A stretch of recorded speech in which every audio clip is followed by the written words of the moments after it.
எதிர்வரும் ஜனாதிபதி தேர்தலுக்கான தபால் மூல வாக்களிப்பின் 2ஆம் நாள் இன்றாகும்.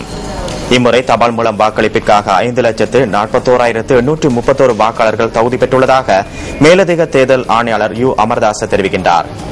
புள்ளியிடப்படுகின்ற தபால் மூல வாக்குச்சீட்டுகள் பாதுகாப்பான முறையில் பொதி செய்யப்பட்டு நாளை மாவட்ட தெரிவத்தாட்சி அதிகாரி அலுவலகத்தில் ஒப்படைக்கப்பட உள்ளதாகவும் அவர் கூறினார்.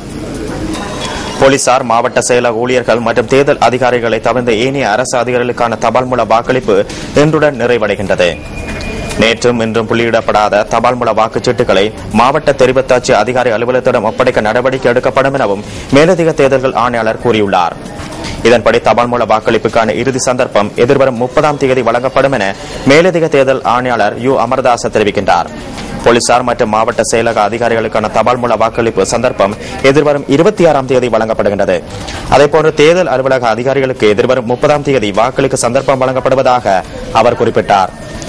இதேவேளை நாட்டில் ஏற்பட்டுள்ள சீரற்ற வானிலையினால் உத்தியோகபூர்வ வாக்காளர் அட்டைகளை விநியோகிப்பதில் சிக்கல் நிலை தோன்றியுள்ளதாக தபால் திணைக்களம் தெரிவிக்கின்றது.